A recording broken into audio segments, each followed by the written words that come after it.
Hey Joburg, hope you guys are doing well. So it's August and that means it's Women's Month. So here at City Buzz, we've decided to profile a whole bunch of awesome women.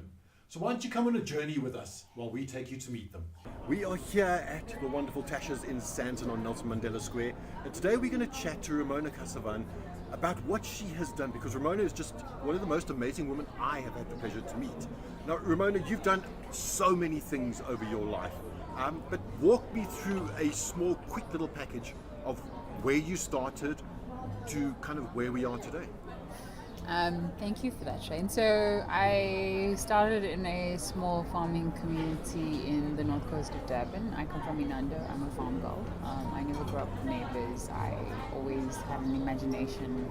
I grew up with clean air, fresh water, animals. And I think for me, that was probably my molding on the whole. My father was the tree, and the apple fell from the tree. And I basically wanted to be something in this world. I grew up in a society where my role was to cook and clean and marry, and I wanted to change that extensively. My education is probably my most detrimental part of my life, because without it I can't be anything. I'm 31 years old. I have an honors degree in marketing strategy. I studied a triple major in media journalism and marketing at University of KwaZulu-Natal, and I think the last decade of my career has been a lot of blood, sweat and tears. It hasn't come easy. So I was 23 years old. I had this dream to become a DJ. I think I grew up with a lot of body issues as a woman, and I wanted to change that extensively. I didn't know I'd come this far. I think for me, my books has always been an amazing part. I read a lot of business books. I read a lot of bibliographies. And from radio came television, and knocking on 100 doors to become something. It took me, my media career, it took me a long time to ace. I'd say about 4 years. It was majority of it all. Got onto provincial radio, the biggest independent radio station in Durban, after joining Graveyard in Johannesburg, and stood in a queue, tied after a midnight slot, and won a presenter search for SABC. And then I was emceeing a lot of high-profile events at the time, and I'd written my honors dissertation on the constructs of femininity in advertising, sanitary advertising. And I knew that as a researcher that women didn't know what their periods meant, and girls were falling pregnant, and ministers were saying this. And I've always been a very big-hearted person. I don't believe that you can't help someone. I help everyone that I can. And I'd have this story that if I became a very successful businesswoman, I'd have this company that gives out pads for free. Lo and behold, that became my purpose in life. I resigned from my high-paying job after 6 weeks to become an entrepreneur. Ramona, please tell me about Mimi Woman and how you came up with the idea, and give me a quick breakdown in numbers of how the company has grown over the last couple of years. So Mimi started as Happy Days, which was a non-profit company. It was based on my media profile. So what I wanted to do was to change the idea behind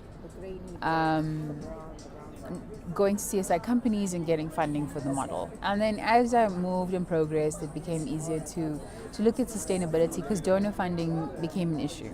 So then I started an all-women incubator called Pads and Cents, where I was grooming more women to become better entrepreneurs. And that was a partnership with SAB Miller last year. And then there were more and more people in these pad campaigns, and I thought, that's the thing about business. You have to reinvent yourself continuously.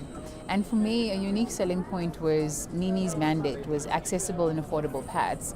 So what I did was I started to challenge the unemployment rates in South Africa and teach women how to sell. And I learned that when I was in Israel, when I was pitching to Investex. Sorry, let me just take that name out. I learned that when I was in Israel on a global entrepreneurship trip. Their theory is don't give a man a fish, teach him to fish, teach him sustainability. So I said, let's not give girls pads as much, let's teach them how to sell. And that became something where we have 100 agents in 16 weeks. We're moving boxes, we're partnering more with informal sector.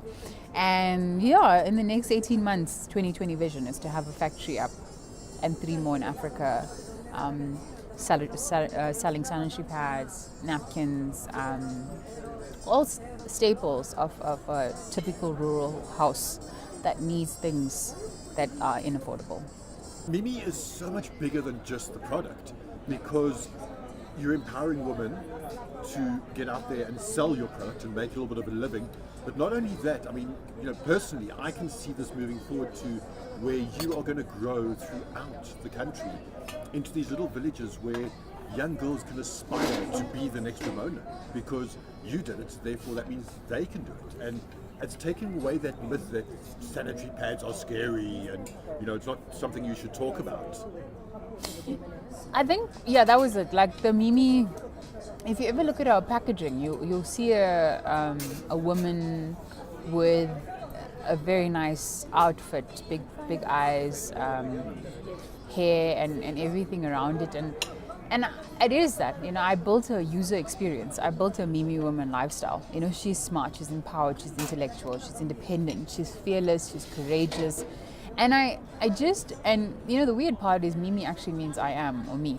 Women are so caught up in relationships where they're codependent and reliant on people and emotions that I wanted to change that ideal. I wanted them to realize that I can be who I am at the same time and be truthful about who I want to be. And it is that. It is very scary. Sometimes I want to be crazy and like sit and do nothing and sit at the poolside. But when you have a moral obligation in your soul to change, and I think my mentors always say that, but Ramona, if not you, then who is going to do it?